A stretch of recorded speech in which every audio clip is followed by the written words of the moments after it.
A todas, a todos, gracias por haber confirmado que podían asistir hoy día martes. Algunos de sus compañeros también confirmaron, pero vamos a ver si llegan, pero empecemos de todas maneras. Este día martes les presento a Rodrigo Mayorga, el profesor que va a estar a cargo de la sesión de hoy sobre ciudadanía, es su especialidad. Rodrigo es profesor del Instituto de Historia, como todos y todas quienes hemos hecho clase en este taller, y hoy día van a quedar con la coordinación de Cecilia Ramírez, porque yo no me puedo, se nos papelaron dos actividades. Como siempre, Florencia va a grabar para que después esté todo subido en la plataforma y para cualquier cosa que necesiten. Vamos a hacer la presentación como siempre, la primera hora de trabajo de contenidos y preguntas, como lo han hecho siempre, nuestro break de máster, y después una segunda parte que ojalá esta vez sí alcancemos, que es la de trabajar en un material, o sea, trabajar prácticamente un material que es en todas las otras. Nos ha faltado la parte de ejercitar, que lo vamos a hacer después en sesiones de taller, pero hoy día ojalá que alcancen a ver alguna de esas cosas. Así que muy buenas tardes, qué bueno que pudieron venir, y cualquier cosa que necesiten le piden a Cecilia, y agradecerle a Rodrigo la presentación de hoy día. Así que tengan una muy buena sesión de trabajo. Gracias. Cualquier cosa saben que me pueden escribir al correo, sí, y todo el material va a estar accesible en la página, en el link de la página que ustedes pueden revisar. ¿Cierra aquí mejor o no? Mejor, yo creo. Total, esto está abierto. Creo yo. Es que va a empezar a pasar un montón de... Por eso. Verdad, la ceremonia. Bueno, buenas tardes, un gusto estar acá con ustedes. Como se llama María José, mi nombre es Rodrigo Mayorga. Hoy día vamos a trabajar en el módulo específico sobre ciudadanía y democracia, y quería partir haciendo un ejercicio súper breve. Si ustedes pueden sacar su celular o cualquier aparato que sirva para conectarse a internet y acceder a esa página que sale ahí arriba, donde dice www.menti.com. Si ingresan a esa página, les va a pedir un código, que es también el que está allá arriba, 17 39 13 67. Entonces ingresan a menti.com con el código 17 39 13 67, y les va a aparecer una pregunta que dice: escribe 3 palabras que asocias con el concepto ciudadanía. Y les voy a pedir que escriban 3 palabras que asocien con el concepto de ciudadanía. Y el que no tiene, yo no tengo teléfono. Lo hacemos, dámela a mí y yo la ingreso. Sí, ya.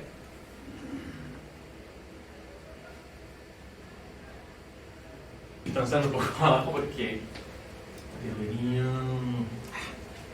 No se preocupe porque todos lo podemos ver aquí. Lo que se debería estar viendo en pantalla, que por algún motivo quedó acá abajo, es lo que ustedes ven aquí, en esta otra pantalla, aquí en el computador. Yo se las voy a leer, así que no se preocupen, pero aparecen un montón de palabras, y estas palabras, ¿qué es lo que son? Son justamente las palabras que ustedes asociaron con ciudadanía. Y las palabras aparecen en, esto es una nube de palabras, y las palabras aparecen en distinto tamaño. Cuando hay palabras que son más grandes, significa que son palabras que se repitieron dentro de más de alguno de ustedes. Palabras que son más pequeñas son palabras que solo alguno de ustedes puso. Lo mismo que grafito de gráfico. Exactamente. Está subiendo, aumenta el tamaño mientras más se repite la palabra. Y encontramos palabras como ciudadano, comunidad, movimiento, democracia, gente, personas, impacto, colectividad, dicho, acción. Y las que más se repiten: deberes, participación y derechos. ¿Por qué partir con esto? ¿Por qué quería iniciar con este ejercicio? Simplemente para partir reconociendo, un segundo que pasa la presentación, ahí está, para partir reconociendo dos cosas. Lo primero es que cuando hablamos de ciudadanía, estamos hablando de un concepto que tiene dentro de sí muchos significados, ¿ya? Los historiadores conceptuales hacemos una diferencia entre lo que es una palabra y lo que es un concepto. Una palabra es un grupo de letras, un grupo de sonidos, de grafemas, de fonemas, que tiene un significado, no digamos absoluto, pero bastante estable. Entonces, por ejemplo, cuando yo digo la palabra silla, todos sabemos que estamos hablando de un mueble que se usa para sentarse. Algunas sillas tendrán estas cosas de los lados que se me olvidó cómo se llaman, algunas sillas tendrán 3 patas o 4 patas, algunas sillas serán de madera, de colores distintos, pero más o menos el significado de silla es bastante estable, por eso hablamos que es una palabra. Pero los conceptos, en cambio, son palabras cuyos significados están en discusión, están en debate, están en disputa. Entonces, cuando nosotros vemos algo como ciudadanía y vemos que lo ponemos acá en un grupo de 6 personas y aparecen un montón de significados distintos, eso también nos refleja o nos muestra que estamos frente a un concepto. Si hiciéramos probablemente este mismo ejercicio con 10 personas, 20 personas, cada vez aparecerían más elementos y más significados. ¿Por qué? Porque la ciudadanía en sí misma es un concepto que está constantemente disputado. Y algunos dirán que tiene más que ver con los derechos, algunos más con los deberes, algunos más con la participación de algún tipo, algunos más con participación de otro tipo. Y en ese decir, cuando yo digo, para mí ciudadanía tiene que ver con esto, yo también estoy participando en esta disputa que es histórica. Por eso esta sesión, que se titula Ciudadanía y Democracia, ayer, hoy y mañana, justamente toma esos 3 elementos, los elementos propios del pasado, del presente y también del futuro, para un poco hacer un recorrido y pensar cómo se ha entendido históricamente estos conceptos de ciudadanía y estos conceptos de democracia. Porque las palabras ciudadanía y democracia son palabras que tienen una larga historia, palabras que ustedes como colegas probablemente ven constantemente en distintos momentos de la historia de la humanidad, pero que han ido cambiando en su significado. Y esos cambios han tenido que ver con procesos políticos. Partamos con una definición, partamos con algunas definiciones que después vamos a ir complejizando un poco más y discutiendo. Esta es una definición de Rodrigo Borja en la Enciclopedia de la Política, que es un texto del Fondo de Cultura Económica. En este texto, Rodrigo Borja define ciudadanía de la siguiente forma.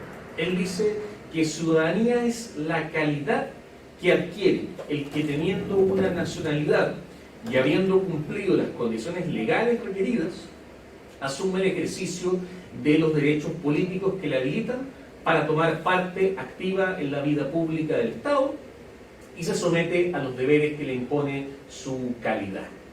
¿Qué nos está diciendo este autor? Primero, que la ciudadanía es una condición, es una calidad, es un estatus. Yo la adquiero en algún momento. No nacemos siendo ciudadanos o ciudadanas, sino que ocurre algo que nos entrega esa cualidad o esa calidad. ¿Ya? ¿Qué es lo que ocurre? Ocurre que cumplimos ciertos requisitos.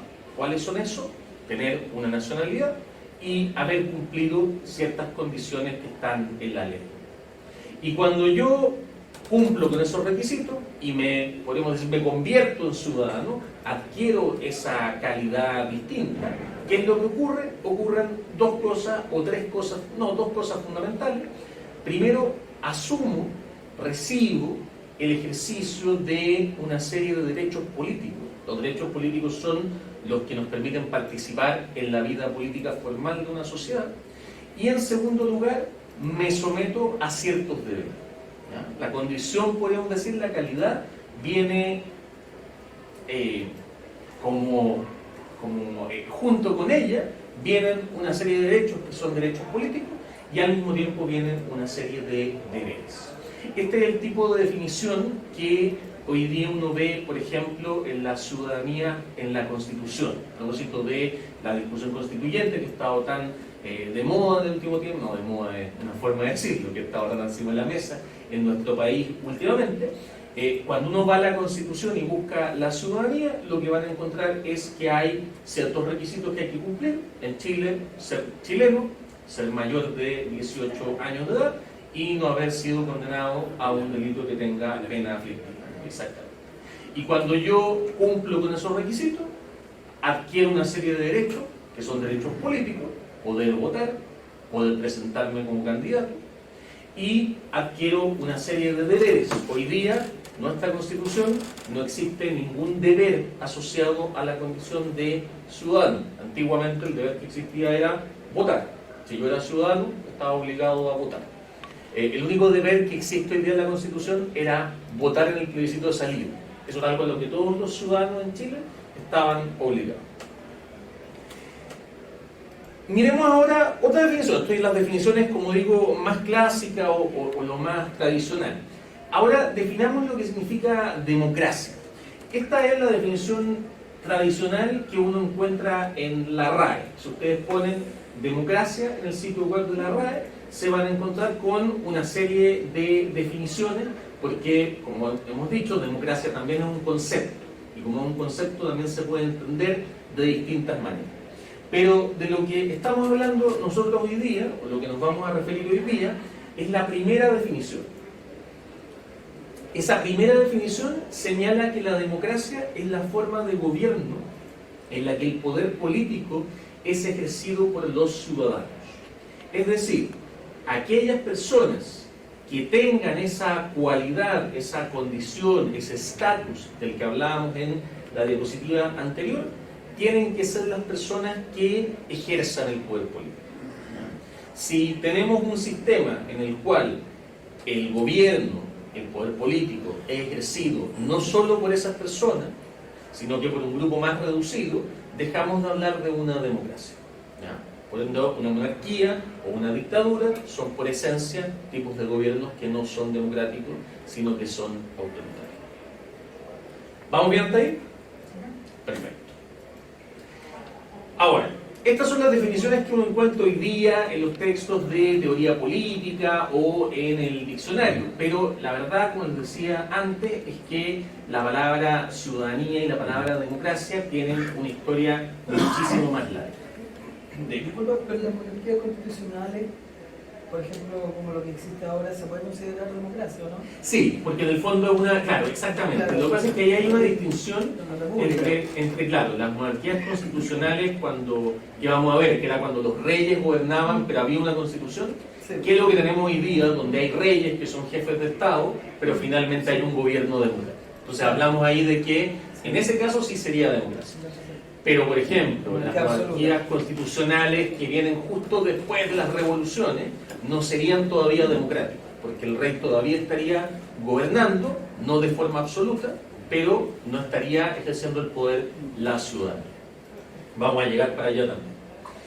Pero vamos a ir un poquito más atrás y vamos a irnos a la Grecia antigua. En dos casos, aquí hay dos imágenes que representan la batalla de las Termópilas y el discurso de Pericles, son más bien ilustrativas. ¿Por qué? Porque ¿dónde encontramos las primeras muestras, podríamos decir, tanto de ciudadanía como de democracia? Justamente en el caso espartano y en el caso ateniense. ¿Ya? El primer tipo de ciudadanía, es decir, de una cualidad particular que se le da a un grupo de personas que le entrega ciertos derechos políticos y ciertos deberes, lo encontramos en la Esparta antigua.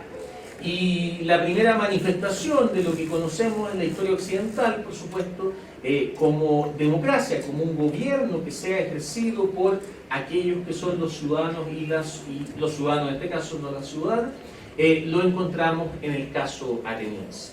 Las palabras, de hecho, que utilizamos para esto vienen del mundo antiguo, del mundo clásico. Sabemos que ciudadanía viene de civitas, que es una palabra en latín, que significa ciudad. Democracia, que viene de demos, que es una palabra demos y kratos, o kratein, gobierno del pueblo, que son palabras griegas. Política viene de polis, que también se refiere a la ciudad, porque en el fondo son formas de organizarnos políticamente que tienen que ver con la vida en comunidad. Son formas que no se desarrollan en el mundo rural, donde en general yo vivo con mi familia, con mi grupo cercano en estos tiempos, me refiero, en los tiempos que estamos hablando acá, y por ende no hay que discutir cómo tomamos decisiones comunes. En las ciudades-estado griegas empezamos a ver eso. Pero ojo, esta democracia y esta ciudadanía tienen particularidades. La ciudadanía espartana, por ejemplo, es la ciudadanía de los llamados homoioi, la ciudadanía de lo que podríamos decir la élite espartana, los iguales entre sí. Pero esa ciudadanía espartana se sustenta en que los espartiatas, los que son ciudadanos de Esparta, tengan a su vez tierras y tengan a su vez hilotas que trabajen esas tierras.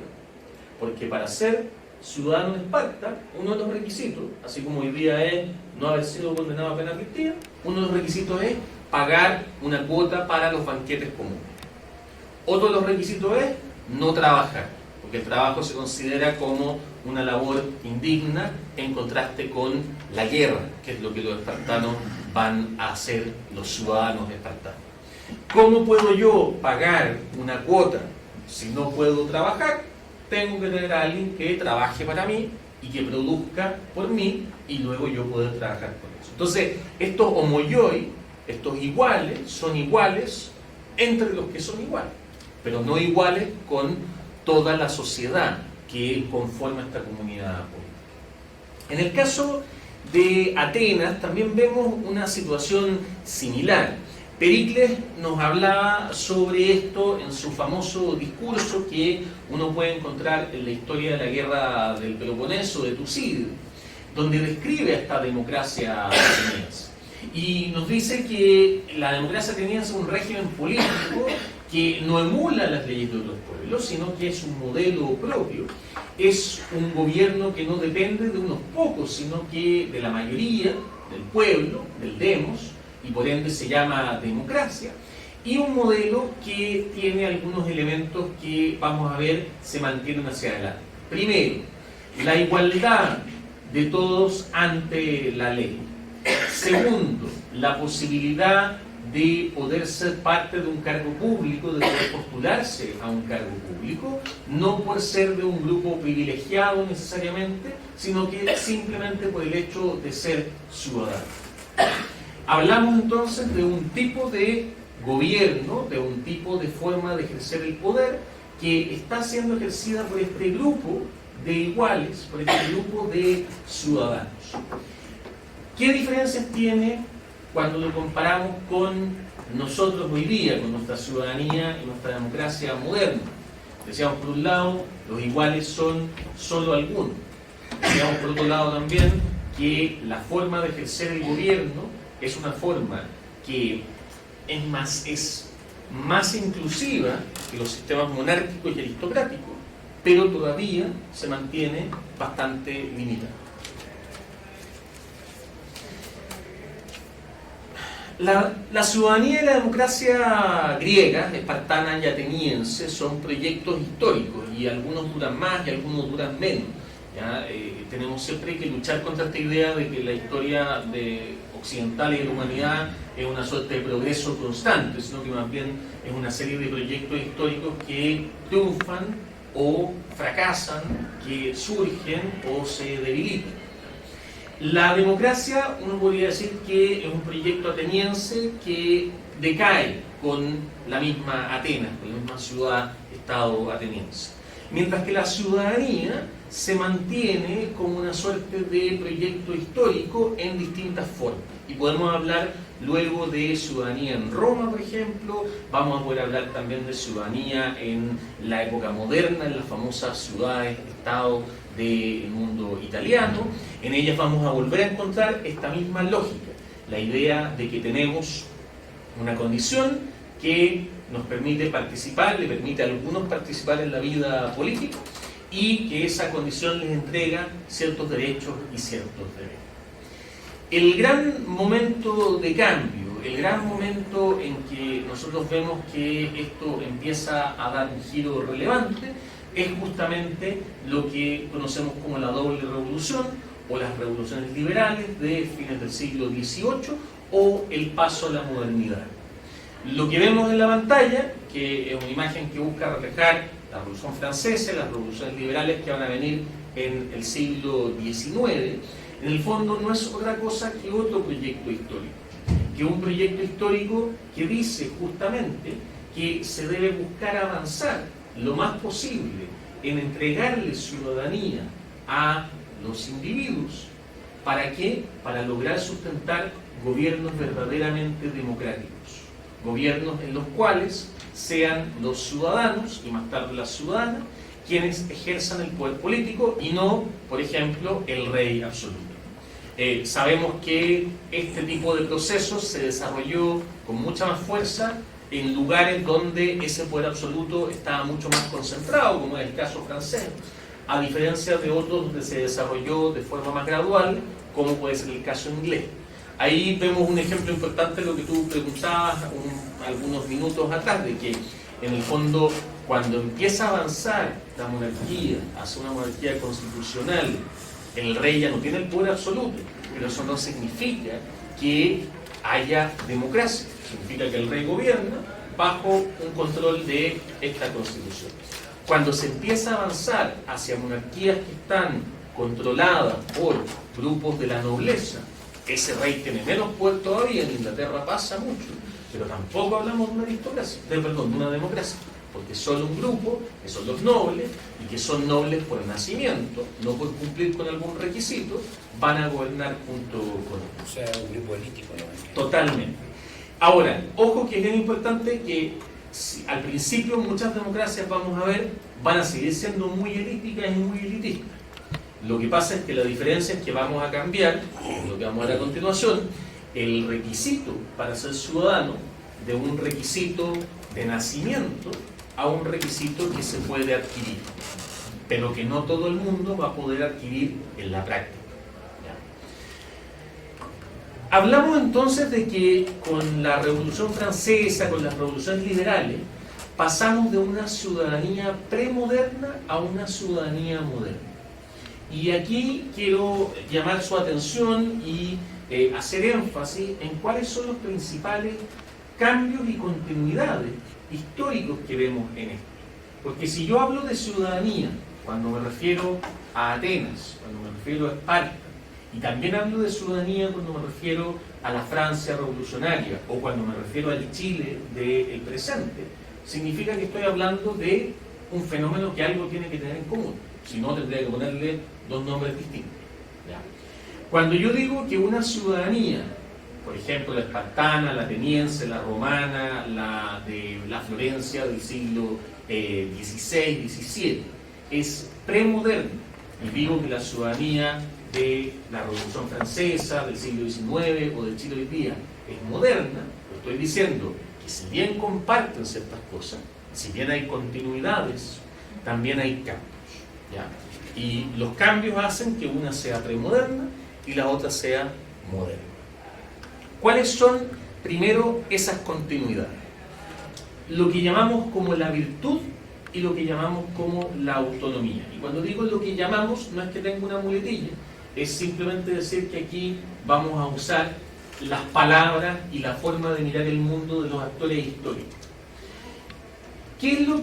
¿Cuál es la razón? ¿Cuál es la teoría detrás de que exista un grupo de personas que tengan derechos políticos? La teoría detrás es que esas personas tienen dos cosas. Son virtuosas, es decir, son personas que se comportan por el bien de la comunidad, y en segundo lugar son autónomas, es decir, son personas que no están dominadas por otra persona. La virtud y la autonomía son parte de la ciudadanía en la Esparta antigua y hoy día.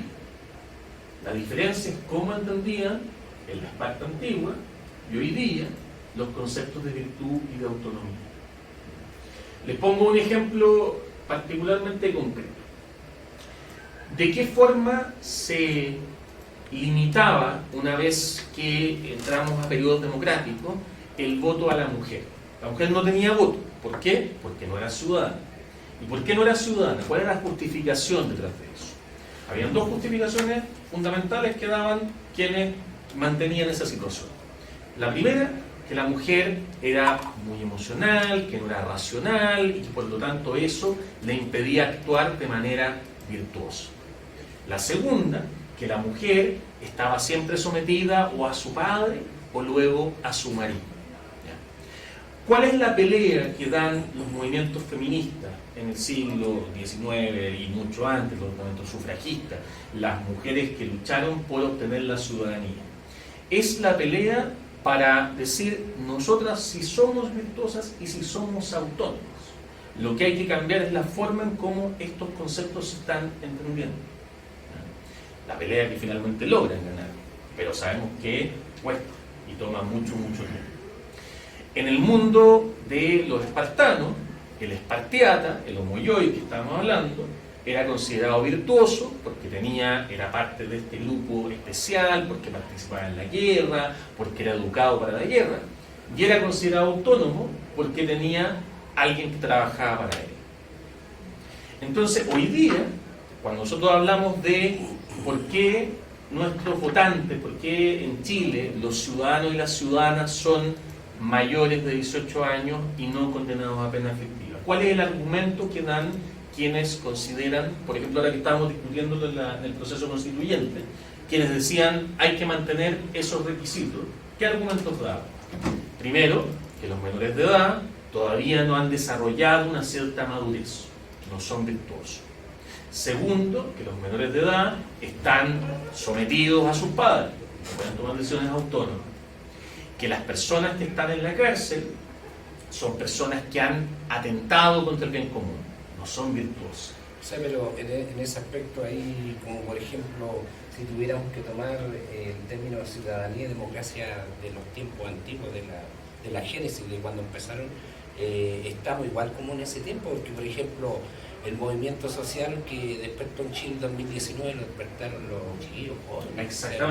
Exactamente. Y justamente ahí, digamos, sabemos que el plebiscito ganó el rechazo y no hay una nueva constitución, pero por ejemplo, una de las propuestas de esta nueva constitución era que la ciudadanía, que los jóvenes adquirieran el derecho de votar a los 16 años.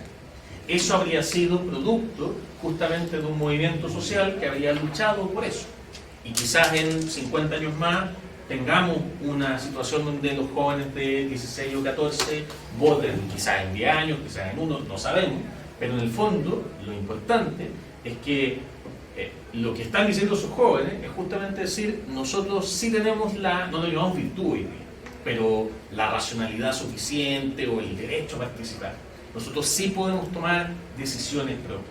Todavía seguimos pensando la ciudadanía como esta participación en la economía política que proviene de quienes consideramos aptos para participar. Y por eso probablemente, no sé, pues nunca va a participar, qué sé yo, en realidad el mundo puede dar tantas vueltas, pero cuando yo a mi estudiante esto les digo, claro, cuando bajamos la edad, ¿hasta dónde la bajamos? 16, 14, 13, 12, 10, 9. Esos límites justamente tienen que ver también con esto. ¿Dónde consideramos que esos seres pueden tomar decisiones que sean autónomas realmente? Ahora, hay cambios también. Y esto es muy importante para entender la gran diferencia entre esta ciudadanía premoderna y esta ciudadanía moderna.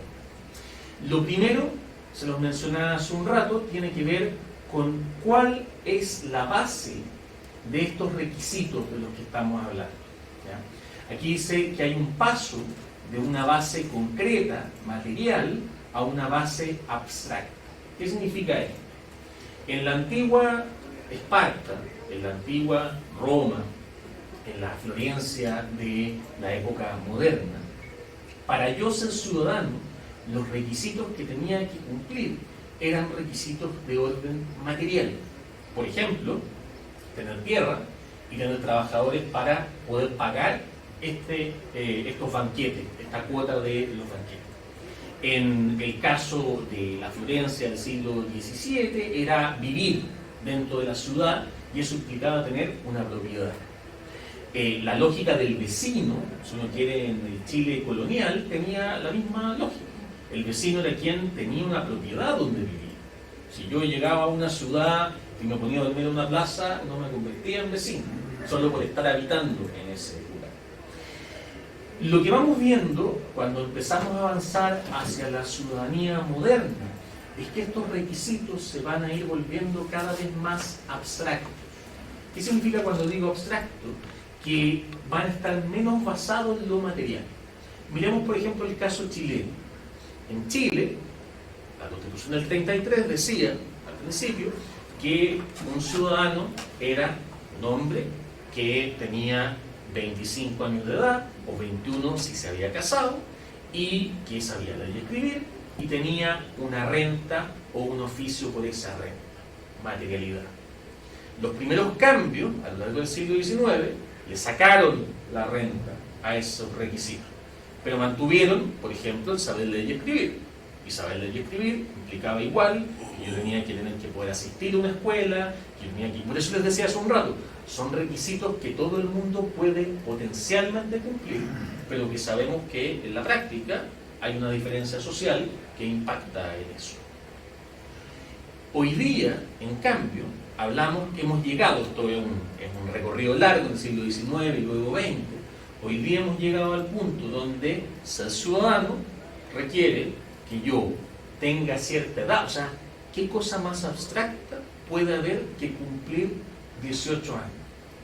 No se basa en nada material más que en mi cuerpo y en el tiempo que mi cuerpo ha estado en el mundo. No implica que yo tenga algo, que yo firme algo, que yo, aunque no quiera, me va a pasar. El día que me levante y cumplir mi cumpleaños 18, me va a pasar. Y no haber sido condenado a pena aflictiva es también un elemento muy abstracto. Es no haber hecho algo. No hay hoy día requisitos que uno pueda decir que están basados directamente en lo material, a pesar de que obviamente seguimos viendo exclusiones importantes. El término de pena aflictiva tiene cuando 3 años y un día. 3 años Sí, y un día. ese Por ejemplo, hay personas que son condenadas a 571 días. Exactamente. Entonces, en ese caso, esa persona no ha perdido su ciudadanía. Sigue siendo ciudadano y sigue teniendo sus derechos.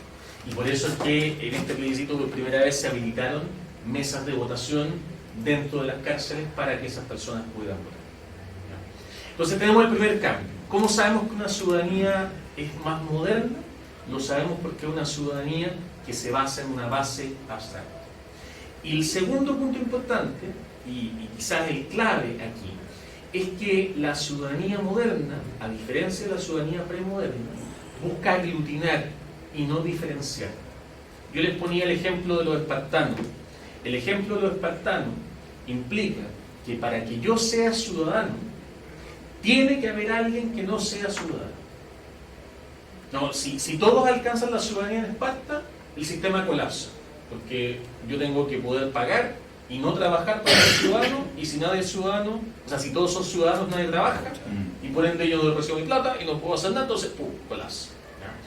En el mundo moderno, el objetivo, no digo que siempre del otro, el objetivo al menos declarado, es que vaya logrando todos alcanzar esa ciudadanía. En el fondo, puede llegar a un punto, hay una posibilidad de que en la medida que se vayan generando mayores inclusiones, podamos ir llegando, podamos llegar a un punto donde todos seamos ciudadanos. Donde vayan adquiriendo las personas, los jóvenes, los niños, mayor virtuosidad, mayor autonomía. Exactamente. Entonces estamos hablando de que aquí la ciudadanía busca reunir más que separar necesariamente. ¿Ya? La democracia también cambia con la modernidad. Esta ciudadanía cambia, ahora son más las personas que pueden cumplir los requisitos, porque son requisitos cada vez más abstractos, por ende más personas las que pueden ser ciudadanos, y al mismo tiempo esto ocurre en un periodo donde la población humana está creciendo. ¿Y eso qué genera? Genera una problemática concreta, que es cómo logramos que esa gente que es ciudadana logre efectivamente ejercer el poder. Porque una cosa es que digamos, ok, todos los mayores de 18 años vamos a ser ciudadanos, y que digamos todos vamos a ejercer el poder, pero ¿cómo? ¿Cómo lo logramos? ¿Cómo lo hacemos? En el mundo ateniense era más simple, porque eran menos personas. Entonces iban a la plaza pública, al foro, con sus conchitas para votar o sus paletas, y votaban y tomaban las decisiones de manera directa. Ahora tenemos poblaciones mucho mayores y además que están mucho más repartidas en el territorio. Ya no hablamos de ciudades-estado, hablamos de estados, estados-nación o países, dependiendo de la lógica en que quieran verlo, estados federales. Y ahí es que surge esta propuesta de una democracia que se vuelva representativa.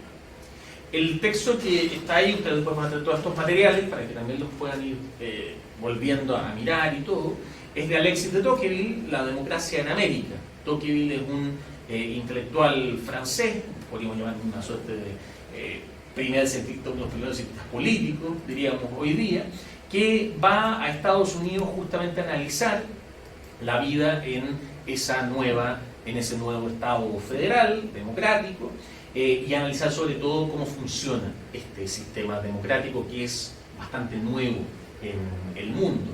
Y lo que plantea es justamente que aquí ocurre una lógica que es representativa. Es decir, las personas no toman todas las decisiones de manera directa, sino que las personas tienen que escoger a representantes para que luego esos representantes tomen las decisiones por ellos. ¿Cómo se logra que esos representantes representen realmente a esas personas? Eso requiere que sepamos quiénes son, que los votantes sepan quiénes son, que sepan qué es lo que van a hacer, que si después el representante no hace lo que prometió que iba a hacer, yo como ciudadano tenga algún tipo de mecanismo que me permita recuperar el poder o exigirle que lo cumpla o al menos cambiar a mi representante. Toda la lógica de un sistema democrático, todo esto que discutimos hoy día respecto a los periodos electorales, los sistemas de votación, si se van a votar, si va a estar el Congreso en tal lugar o en tal otro lugar, tiene que ver justamente con los problemas procedimentales de una democracia representativa, con los problemas de los procedimientos. El ejemplo que dabas tú sobre las personas privadas de libertad, pero que no han sido condenadas a pena fictiva, es un ejemplo muy claro de los problemas procedimentales que ocurren en una democracia.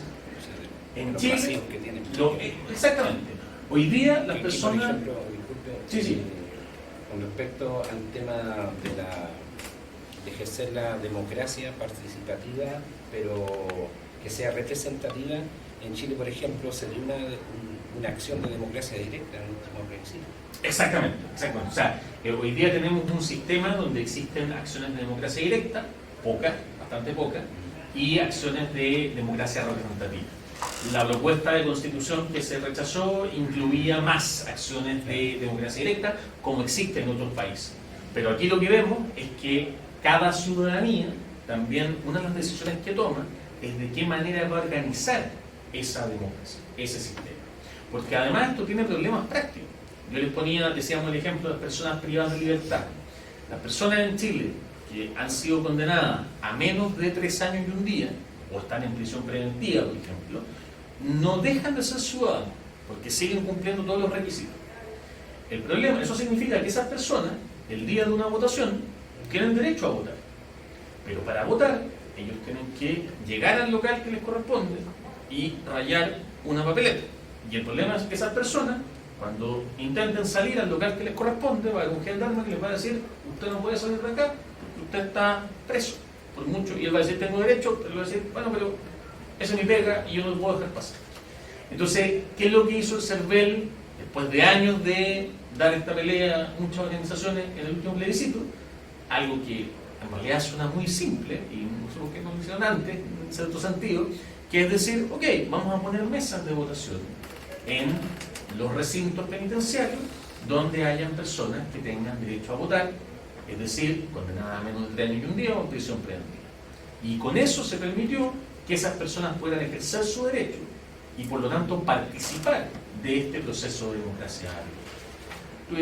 Sí, de hecho yo investigué esto para una clase, claro, pero decían que tenían que inscribirse antes.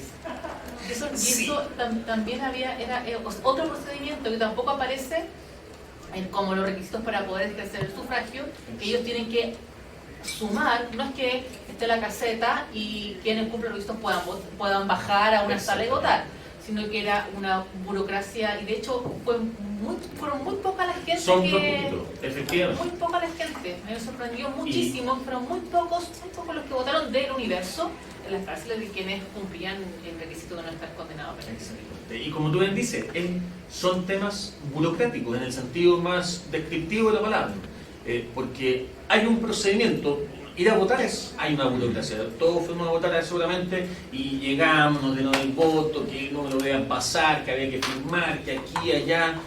Todo ese sistema, cuando ese sistema no existe o no funciona, lo que termina ocurriendo muchas veces es que personas que tienen derecho no lo pueden ejercer. Y ahí tenemos un problema, que la democracia en términos legales puede ser muy amplia, pero en términos procedimentales se nos reduce también.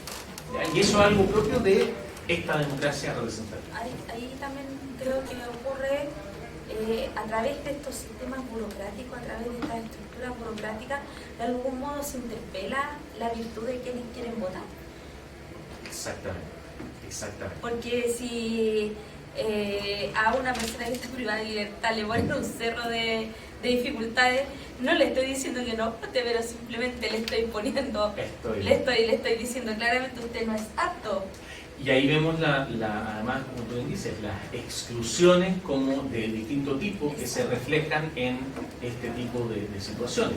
El caso de las personas que dan libertad, de nuevo, un gran ejemplo.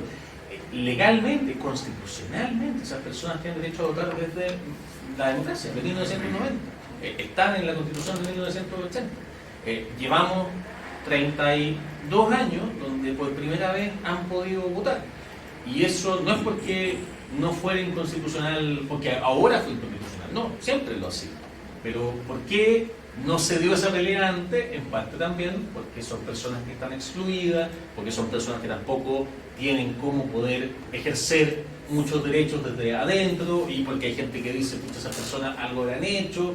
Todo eso se va mezclando para ir construyendo las democracias que tenemos. Y al mismo tiempo, eso se va enfrentando a la ciudadanía o grupos ciudadanos que discuten eso, debaten eso, disputan eso. Por eso les decía al principio, democracia y ciudadanía siempre van a estar en disputa, porque siempre hay personas que van a decir ciudadanía es más o es menos, y por lo tanto no siempre es que vaya a ir creciendo, también podemos ver retrocesos como tal. Solo para ir avanzando y llegando al final. Hoy día la ciudadanía enfrenta un nuevo desafío, o un desafío más todavía. Yo les decía que la ciudadanía en el mundo antiguo, Grecia, Esparta, era entre comillas bastante simple porque estábamos todos en una ciudad, todos nos conocíamos, nos veíamos las caras, etc.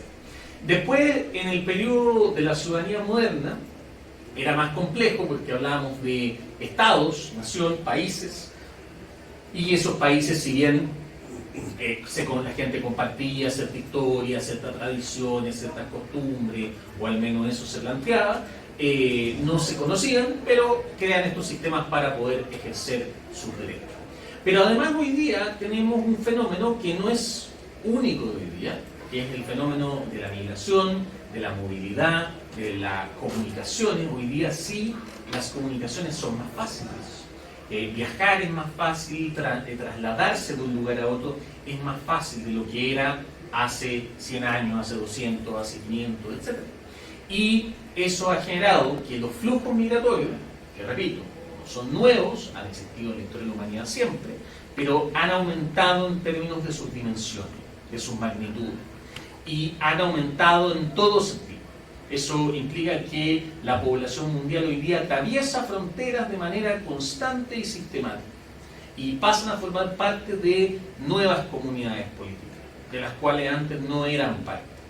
Y eso tensiona la discusión de ciudadanía, porque si se acuerdan, uno de los famosos requisitos de la ciudadanía era la nacionalidad, y por lo tanto, ¿qué es lo que ocurre ahora? Frente a eso se han dado algunas respuestas, y les voy a mostrar quizás dos, tres ejemplos o tres particularidades.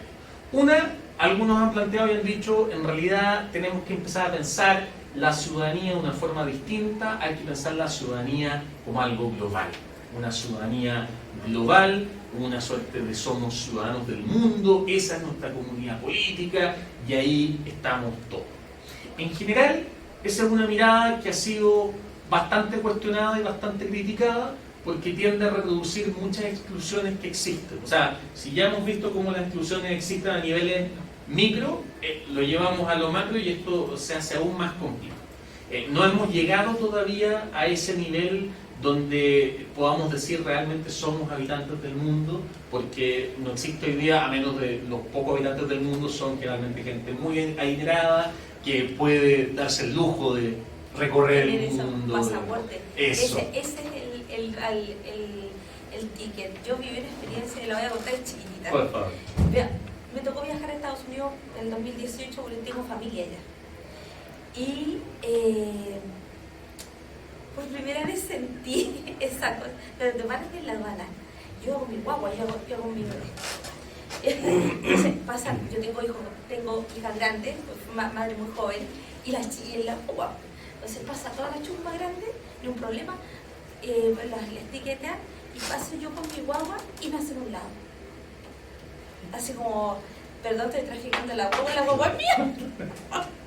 Yo andaba con todos los papeles en regla, tenía visa waiver, me iba a quedar un par de meses allá. Iba con los dólares, iba con el dinero porque uno le pide dinero efectivo para entrar. Me toca un policía que no habla español. Yo hablo rudimentariamente el inglés porque hablo solamente español y francés, no hablo otras lenguas. Y el francés porque el inglés se parece, es rudimentario. No fui capaz de decirle que la guagua era mía por los nervios. Y me estuve una hora en ese lugar. Tratando de explicar que la guagua era mía, que venía con los permisos, que tenía los papeles y con todo en la mesa. Que alguien hablaba inglés, que podía leer todos mis permisos y no me lo permitieron.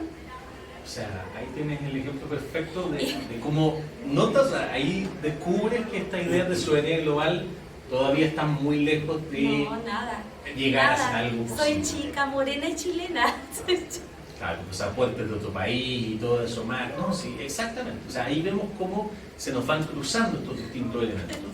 Y por eso hoy día de lo que se habla más bien es de un tipo de ciudadanía multicultural o ciudadanía intercultural. No voy a meter la diferencia ahora, pero concretamente hablar de cómo podemos empezar a pensar esta idea de la ciudadanía, esta idea de la ciudadanía moderna, todavía abstracta, o sea, ojalá cada vez que los requisitos sean más abstractos para que puedan ser más alcanzables por todas las personas, porque a la medida que son materiales van generando mayores exclusiones, pero se ha empezado a discutir hasta qué punto queremos que sea aglutinadora, o más bien de qué manera queremos que sea aglutinadora.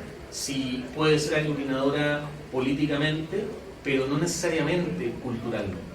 Porque hemos visto justamente que la construcción del Estado-Nación ha generado en muchos casos también que en realidad no es que todos tuvieran las mismas tradiciones, las mismas costumbres, la misma historia, sino que más bien había un grupo que impuso de alguna manera o que logró, cuando decía imponer, que esa historia fuera reconocida como la historia común o esas tradiciones fueran reconocidas como la historia común. Y a eso, sumado a la movilidad, a las migraciones, sumado a los procesos de descolonización, sumado a los movimientos indígenas, que en América Latina han surgido con mucha fuerza desde los 500 años del llamado descubrimiento de América, el encuentro de los dos mundos, han generado justamente una nueva discusión, que de hecho es la discusión que como país hemos visto de manera muy directa en el último año, en el caso de la Convención Constitucional, donde la gran discusión, una de las grandes discusiones tenía que ver con esta idea de la plurinacionalidad. ¿Y qué implicaba la plurinacionalidad? Implicaba pensar un modelo de democracia, de ciudadanía, que fuera por un lado aglutinador políticamente, pero que no fuera necesariamente aglutinador de manera cultural. Un modelo que reconociera naciones distintas dentro de un mismo Estado. Un modelo, y esto es una de las discusiones que se está teniendo a nivel del mundo hoy día también. ¿Cómo logramos, si es que podemos hacerlo, avanzar hacia una ciudadanía que sea, como digo, abstracta, moderna, que efectivamente sea para todos, pero al mismo tiempo que respete, que no segregue, pero que sí reconozca la diferencia. Yo creo que ahí pasa que tiene que ver mucho con los intereses políticos. Está transversalizado con los intereses políticos porque, por ejemplo, en Francia hubo un avance constitucional, no sé si, no recuerdo el nombre porque yo estoy, no sé, pero sé, si me voy a buscar lo encuentro, pero hubo un avance constitucional legal en donde a las personas de otros países, nacidas en otros países, cuyos hijos hubiesen nacido en territorio francés, tenían reconocimiento, ¿ya? Y también hay una amplitud, o sea, se amplía, digamos, el rango con respecto al tema cultural. Solo leí, me llamó mucho la atención, Francia es un país muy, tiene mucho migrante musulmán, y en las escuelas las niñas todavía se usan el velo. Claro. Y se les respetaba por el tema de su cultura, su religión, etc. Pero el Ministerio de Educación francés retiró el velo de las niñas porque se reconocieron como un Estado occidental. Y si tú eres musulmán oriental y llegas a Occidente, pues te acostumbras. El concepto de al país donde fueres, haz lo que vieres. Y en Estados Unidos, cuando estuve ahí en el 2018, también descubrí que la población latina tiene un fuertísimo impacto político, es capaz de mover elecciones, sobre todo en el sur de Estados Unidos, y es ahí en donde este grupo de personas que no son menores, solo mexicanos hay 12 millones, solo mexicanos, cubanos ni decir, latinos de otras partes de América, increíble, ellos fueron reconocidos ciudadanos solamente cuando fueron capaces de mover elecciones políticas, en el caso de Trump, los cubanos. En el caso de Obama fue la población mexicana, ¿cierto? Y hondureña, entre otros. Y ahí justamente, pero ahí vamos a hacer el break, lo voy a dejar solo ahí como presente, lo que nos permite empezar a entender cómo esta ciudadanía va cambiando en el tiempo y que para poder entender ese cambio en el tiempo tenemos que entenderla no solo como un estatus, sino que también como otras cosas. Pero no voy a spoilear eso todavía, porque nos tomamos unos 15 minutitos de break y volvemos a las 5:45 para seguir con la segunda parte de la sesión. Complejizamos las formas de entender la ciudadanía. Yo les decía al principio, dado que ciudadanía es un concepto, las definiciones siempre van a ser operacionales. Cuando uno quiera definir ciudadanía, va a depender del país, va a depender para qué lo estemos haciendo. Yo prefiero, más que definir ciudadanía, ver de qué manera la podemos abordarla. Yo le digo a mis estudiantes, esto es como una suerte de lupitas analíticas que uno le puede ir poniendo una encima de la otra y va viendo cosas distintas. Porque claro, por un lado, la ciudadanía es efectivamente un estatus, es una condición, una calidad, una cualidad. Es algo que yo soy o no soy cuando cumplo ciertos requisitos y me permite hacer ciertas cosas, etc. Pero también es una práctica, también es una serie de acciones. Uno podría decir que así como uno es ciudadano, también uno hace ciudadanía. Y como ha salido en esta conversación y a propósito de los estudiantes ahora, incluso a veces ocurre que personas que no tienen el estatus de ciudadanía, no tienen la condición legal de ser ciudadano,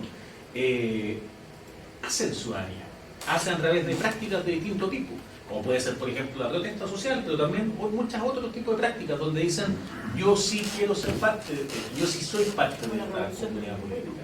Exactamente, eso es un ejemplo muy claro. Lo mismo que decíamos de las mujeres. Las mujeres que lograron poder votar eran mujeres que no podían votar y que en el fondo lo lograron en la medida que dieron una pelea y en la medida en que disputaron el significado de ciudadanía. Entonces, cuando nosotros empezamos a mirar la ciudadanía también como una serie de prácticas, podemos empezar a ver ciudadanía en lugares donde antes no la veíamos.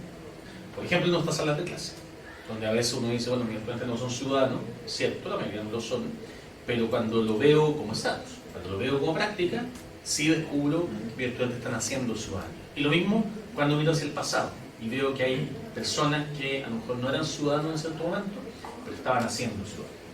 Y junto con eso también está la idea de que la ciudadanía es una relación.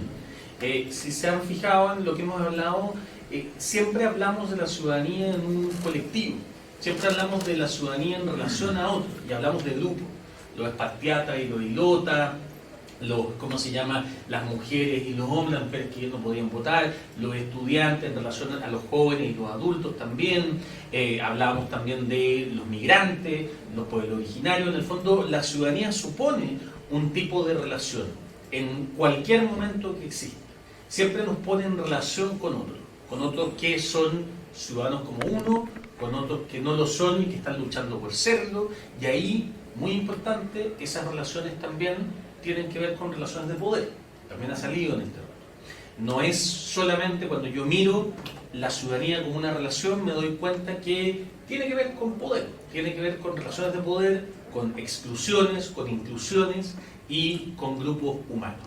Y por eso es que al final la clave cuando hablamos de ciudadanía es pensar que estamos hablando de ser miembros de comunidades políticas, ¿ya? Y esa es un poco la forma, no de definirlo, pero para saber cuándo estoy ante la ciudadanía. Cuando yo veo una comunidad política y veo personas que forman parte de esa comunidad política, estoy ante acciones ciudadanas, ante condiciones ciudadanas, ante relaciones ciudadanas como tal. Yo les pongo siempre hay comunidades políticas que son muy fáciles de ver. Por ejemplo, la comunidad de un país, un Estado. Ahí muy claro, todos sabemos que es una comunidad política. Hay otras comunidades políticas que a veces vamos a tener que hacer un esfuerzo un poco mayor para ver si se han constituido como tal o no. Yo a mis estudiantes siempre les digo, por ejemplo, yo hago este curso de ciudadanía, o hago un curso de ciudadanía y democracia aquí en la Católica, y les digo, ustedes son una comunidad de estudiantes, pero no son una comunidad política. Vienen aquí a estudiar, como a este curso. Ahora, si el día de mañana yo les pusiera a todos un rojo porque estoy mal genio, y ustedes deciden organizarse para ir a reclamarle a mi jefe, ahí están constituyéndose como una comunidad política.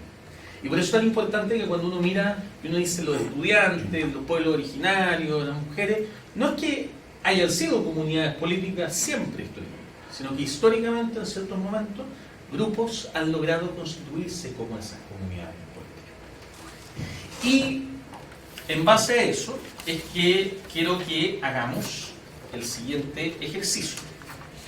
Hay aquí un set de 3 fuentes de distintos momentos históricos, todas son fuentes chilenas. Tenemos una carta de Diego Portales a su amigo José Sea, una clásica que seguramente la conocerán, de 1822. Tenemos una carta de Elena Caffarena al conservador de bienes raíces, Elena Caffarena, la feminista y sufragista chilena. El conservador de bienes raíces no es solo, como dato, porque lo descubrí haciendo esto, no es como el de hoy día que se dedica únicamente al tema de las casas, las propiedades, sino que tiene que ver con los registros electorales en este momento, y por eso es la carta como tal, en el contexto también de la ley maldita de González Videla. Y finalmente el testimonio de Freddy Velázquez Ojeda, que es un estudiante, era un estudiante común y corriente, el año 2006, secundario en la denominada Revolución Pinguera. Entonces, la idea es que podamos ahora ir a esas fuentes, que como digo, algunas son bastante conocidas, para uno como profe de historia, otras pueden ser más novedosas, a través de estas herramientas analíticas que hemos ido desarrollando en esta sesión, esto de mirar la ciudadanía desde distintas formas, desde distintas perspectivas. Lo primero que voy a hacer es darle unos 5 minutitos para que ustedes puedan leer las 3 si quieren, puede ser una sola, puede ser un par, ahí a su tiempo, a su ritmo, sin ningún problema, y responder, leer de manera individual y responder una pregunta simple que es: ¿qué tipo de ciudadanía vemos en la fuente? Y cuando digo tipo, aquí me refiero a esta distinción que hicimos entre ciudadanía premoderna y ciudadanía moderna. En ese momento histórico, en esa conversación, en ese intercambio, en este caso de cartas o de testimonio, ¿cuál es el tipo de ciudadanía que se está reflejando? ¿Ya? Vamos a tomar, como les digo, unos primeros 5 minutos para leer, ir al texto, mirarlo, y pensar en esa respuesta. Lo pueden anotar si quieren, ahí con toda libertad. Llegamos, sí. Ahora les voy a pedir lo siguiente. Ahí dicen parejas, pero lo voy a hacer por los dos lados de la mesa, entonces vamos en tríos.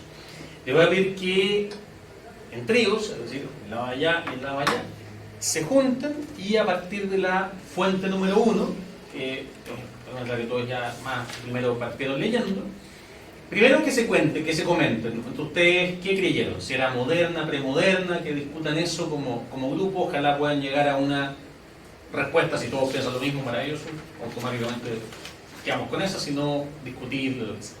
Y luego preguntarnos cómo se ve en esta fuente la ciudadanía como un estatus, cómo se ve en esta fuente la ciudadanía como una práctica, cómo se ve en esta fuente la ciudadanía como una relación.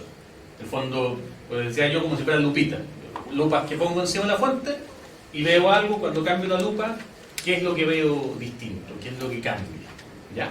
Entonces la idea, como digo, es que trabajemos en trío, unos 10 minutos. Primero, conversar, tratar de definir, llegar a un consenso de si refleja ciudadanía premoderna o moderna, y luego poder contestar estas tres preguntas. Ahora les voy a pedir que hagamos lo siguiente: que se junten en parejas, pero cruzadas. Al fondo, acá hay tres, son tres parejas, pero de un lado y un lado de la mesa. Y que respondan, primero que se cuenten lo que conversaron, le cuentan a su pareja lo que conversaron en su grupo, y después escuchan a su pareja lo que conversaron, y luego hacemos el mismo ejercicio que estábamos haciendo, pero con la segunda forma, la de la café. ¿Ya? Nosotros hicimos las de... Maravilloso, lo hacemos, entonces se comentan y se comparten. No, era solo por la primera, nosotros así como rapidito. Más todavía, porque no- Más todavía, pues, sí, profundizando en lo que ya Sí, pero avanzamos. como que fue poco el tiempo, estaba perdón. Sí, claro, bueno. Ya, entonces, como digo, se juntan con una pareja de al frente.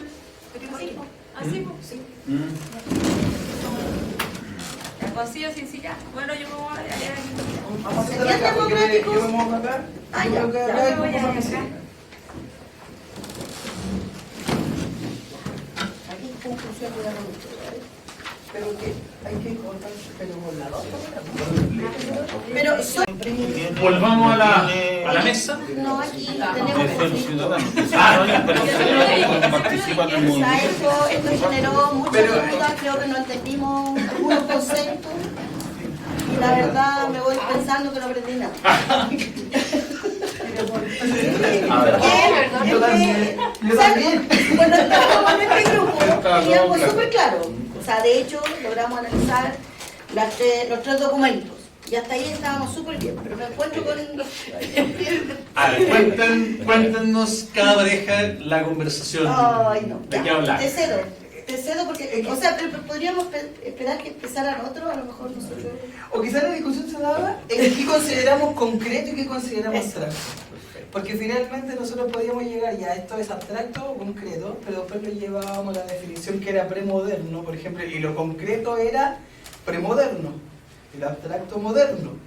Y entonces ahí como que me contradigo, entrábamos en contradicción. Y la contradicción era no saber si era premoderno o era moderno. Es que ¿cuándo es premoderno o cuándo es moderno? ¿O qué es lo abstracto? ¿O qué es eso? ¿Y qué es lo concreto? Porque, por ejemplo, ya con Diego González, no es concreta la visión que él tiene de la democracia, porque dice modelo de virtud y patriotismo, para enderezar a esta sociedad llena de vicios. Pero eso es súper abstracto, no es concreto. ¿O no? En el texto, sí. Según la fuente. Sí. ¿Ya? Pero después nos vamos, si eso es abstracto, eso, según esta lógica premoderna y moderna, eso es moderno, si es abstracto. No. Puedo dejarlo con un pin. Sí, por eso, sí, es que por eso lo que decíamos, yo creo que necesitamos yo necesito una nueva explicación. Dejarlo con un pin. La segunda pareja. No, aquí en realidad hubo poca discusión porque estábamos como bien de acuerdo en realidad en varias cosas. Lo de la primera carta, estábamos de acuerdo con que era moderna. Y además, establecía estatus, eso es como bien evidente. Premoderna. Premoderna, tienen razón. Premoderna y establece estatus, eso como que salta a la vista. Lo de la Cafarena, quedamos con que era moderna. El planteamiento de ella tiene que ver con una postura moderna. Inicialmente yo le había dicho, yo que lo había puesto como una ciudadanía, ella hace una reclamación práctica, que es el acto cívico de votar.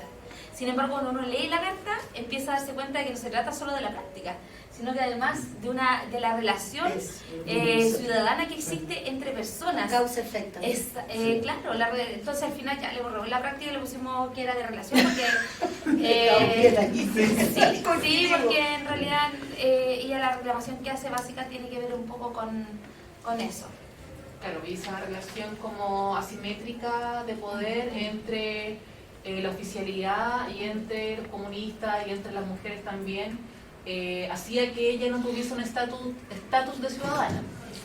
¿Ya? Y eso limitaba la práctica, que en el fondo era ejercer el derecho a sufragio. Entonces y ahí nos fuimos conectando en que en el fondo lo que tú explicabas, de que son esferas, de que se van topando y que van teniendo un impacto dentro de una y de la otra.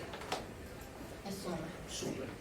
Vamos a opinar en cuanto a la estatus, práctica y relación. ¿Y usted? Sí, bueno, nosotros con el profe acá hicimos un análisis partiendo de la base de cuál era el contexto que se estaba desarrollando en ese tiempo, de 1822, estábamos recién con el tema del comienzo de los ensayos constitucionales, todavía no se tenía conocimiento de qué cosa resultaba y qué cosa no, y lo otro también, cuidado con salir de una dominación para caer a otra, cuando dice Diego Portales, porque Diego Portales en el fondo también era un desconocedor de la política. Él era un comerciante y a él no le interesaba hacer política, sino que después para sus negocios, para la conveniencia de él propia, porque tenía el estanco de los cigarrillos, el estanco de los licores, el estanco de los naipes, que eran negocios muy importantes en ese tiempo, él no estaba ni ahí, lo único que le interesaba es hacer el negocio de él en el fondo. Pero después anotamos que la democracia que tanto proclaman los ilusos es un absurdo en los países americanos llenos de vicios, donde los ciudadanos carecen de toda virtud. Ahí compartimos con él y ahí él está haciendo una selección, sí, está diciendo estos pueden votar y estos no pueden votar, o sea, ahí está dentro del estatus. Eso más o menos lo que nosotros fuimos y después también va diciendo la idea que él tiene, ¿cierto? Para poder él hacer su negocio había que hacer un gobierno fuerte y centralizado cuyos hombres sean verdaderos modelos de virtud y patriotismo, es decir, que les interese. Entonces a no todos les interesaba, porque a él no le interesaba ser político. De hecho, cuando a él lo nombran ministro de guerra y ministro del interior, él no estaba ahí, él se preocupaba de hacer sus negocios, ¿no? Y de hecho esta carta es un poco más extendida y él echa garabato y todo el tema. Ya, eso, y después en la otra de Cafarena, aquí nosotros también anotamos algunas cosas.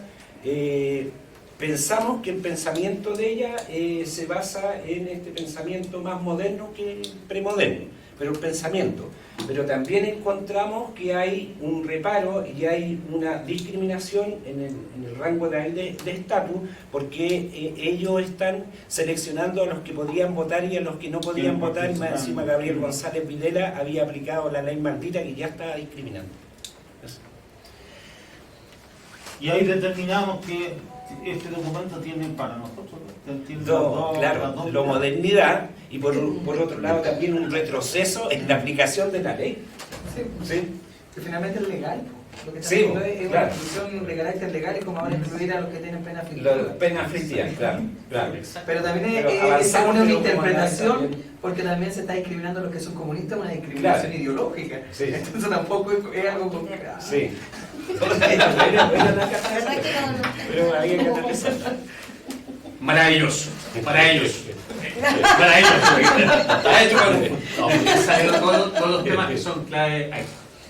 El primer tema, y que un poco, primero, genial los elementos que han salido, porque esto es un poco la idea de este tipo de primero, para explicarles un poco la lógica del ejercicio práctico. La idea de este ejercicio práctico es esencialmente ir generando discusiones escalonadas que permitan ir y además cambiando grupos. A veces, si hubiéramos sido más, habríamos quizás hecho parejas, después que se juntaran 2 parejas y de a 4 y de a 8 y todo el cuento, pero porque eso va ayudando a que pase eso que decías tú, que de repente con un primer grupo, funciona súper bien, y después con el otro confronto ideas. Y al confrontar ideas, me encuentro que efectivamente a veces no coinciden y tenemos que sintetizar.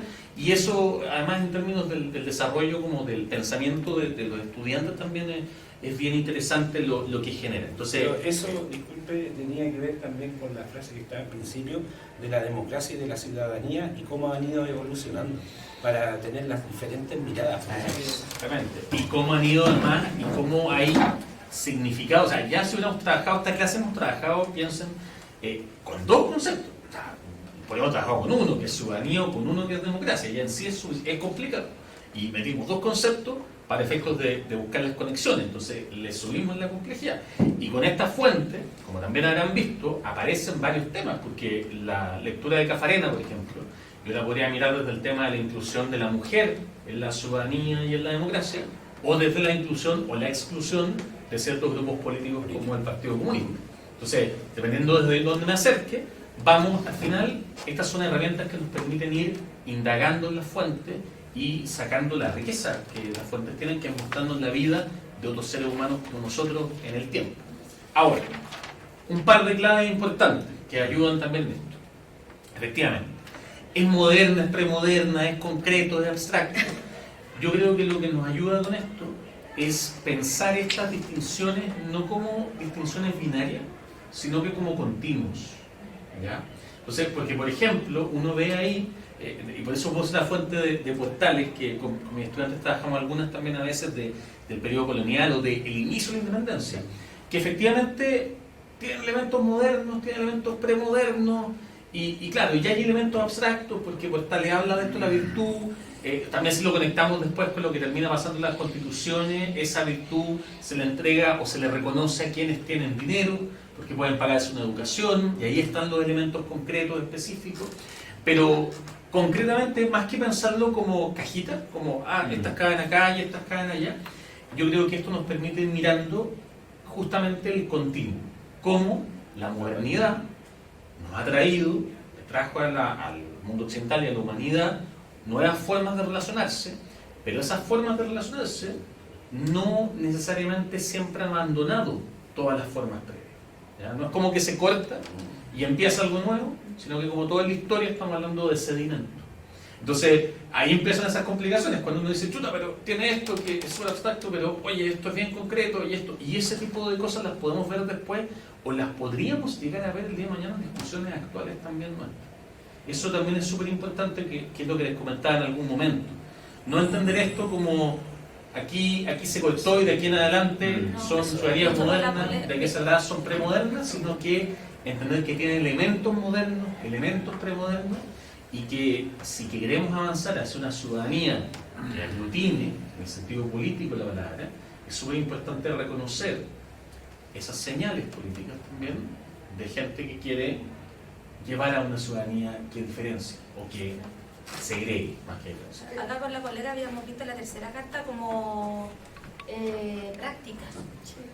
De hecho, claro, no nos si uno hace ese como recorrido histórico, de menos a más, tendría que haber sido de otro modo, pero la reclamación del estudiante tiene que ver como, no es la reclamación, sino que el relato de cómo se empoderan de una acción política que inicialmente no les pertenece o de la cual se sentían ajenos, y que finalmente se sienten parte y que termina siendo también parte de las reclamaciones de un grupo de personas que ese 25 de octubre por destrucción del metro, que por eso digo, el 25 de octubre que fueron a marchar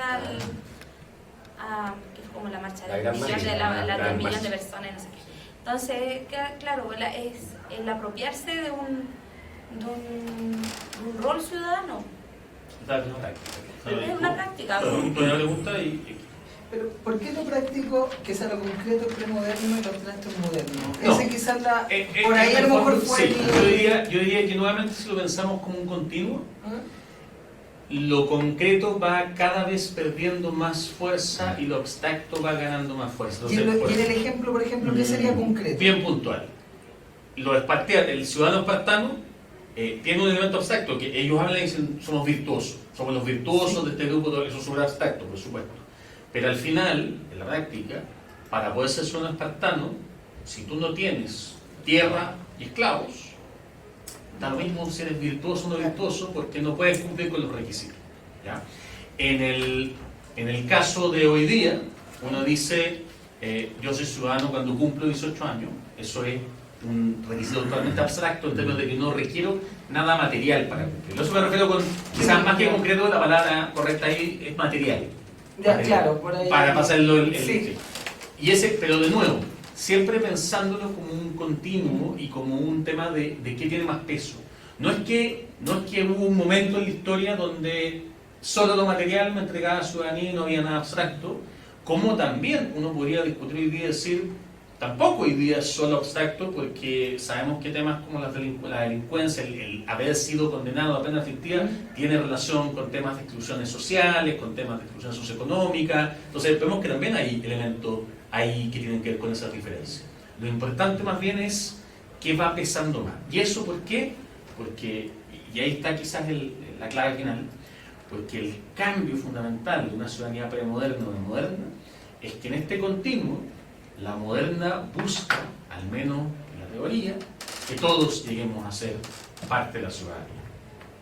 Ahora ahí uno puede ver, y ahí empiezan a salir estos temas y dicen, pero ¿qué pasa con esta gente que en realidad no le preocupa que los presos sean o que prefieren que la gente no vaya a votar de ciertos grupos sociales? Y ahí vemos la complejidad de todo esto. De que al final, más que hablar de esta es moderna y esta es premoderna, que lo podemos hacer en términos grandes, cuando vemos casos específicos, encontramos elementos modernos, pero encontramos que hay estos elementos premodernos también. Sí. Altas búsquedas de excluir o de segregar. Y eso es donde empezamos a profundizar también. Y el otro tema, y con esto también cerramos, es un poco esto que hablamos de la práctica de la relación y el estatus, como son muy difíciles de separar. Probablemente a veces encontremos ejemplos donde solo haya uno, pero cuando entramos en una fuente histórica, lo más probable es que nos pase lo que tú decías, como, esto es práctica, después chuta, esta práctica lleva un estatus nuevo, o esta práctica genera una relación distinta, y esta relación cambia también la posibilidad del estatus, o esta práctica hace que ese estudiante, esa mujer, se apropie de algo que no era así, o este cambio de estatus, donde si yo soy comunista, no tengo derechos políticos, me limita a ciertas prácticas, ya no puedo ir a votar, y por lo tanto, si quiero seguir luchando, tendré que asumir otras prácticas como tal. Entonces, el objetivo de esto no es mandarnos terminar diciendo, sí, esto es así, esto es asá, es más bien preguntarnos cómo este tipo de herramientas analíticas las podemos, comunicar también a nuestros estudiantes, que nuestros estudiantes puedan hacer este trabajo de pensamiento histórico con las fuentes, complejo, confuso, porque esencialmente estamos ante la vida humana misma, y también que nos permitan visualizar otras formas de ciudadanía que están presentes en nuestras escuelas, que también es muy importante cuando queremos educar en la ciudadanía, cuando queremos pensar en los planes de formación ciudadana, cuando queremos pensar en los cursos de educación ciudadana como tal, empezar a darnos cuenta que la ciudadanía tiene una serie de formas distintas, y que esas formas, todas se llaman ciudadanía, pero si no empezamos a identificar esas particularidades, quedan todas, o dos opciones, o quedan todas en un saco grande como si fuera lo mismo, cuando no lo son, o nos quedan solo las que son formales y todas las demás nos quedan afuera. Eso. Muchísimas gracias. Sí, por favor, disculpe. Es que gracias a esto yo puedo tener otra mirada para comprender el triunfo del rechazo. Ah, claro. O sea, Creo que hablamos. de arrastrar toda esta cosa que uno piensa que el cambio y hay elementos de continuidad que vienen acá. Exactamente, ahí uno puede visualizar. O sea, al final lo que hacemos es entregar herramientas para poder ver la complejidad de las cosas. Yo creo que con el tema del rechazo, el plebiscito es un ejemplo claro de eso, como aquí nadie pretende, si hablamos con nuestros estudiantes del plebiscito, decirle, oigan, chiquillos, esto pasó por A o por B, porque claramente es más complejo que eso. Pero sí es decirle, miren, chiquillos, aquí tienen una serie de herramientas que les permiten a ustedes, primero, observar estos fenómenos también, y segundo, a partir de esa observación, tomar sus propias decisiones como ciudadanos y ciudadanas. Exacto. Al final, la ciudadanía son decisiones. Pero lo que podemos hacer como educadores es entregarle a nuestros estudiantes y nuestras estudiantes la mayor cantidad de herramientas para que tengan la mayor cantidad de herramientas posible al momento de tomar sus decisiones, sabiendo que las decisiones son de ellos, porque de eso se trata justamente un sistema democrático. Muchísimas gracias por la sesión de hoy.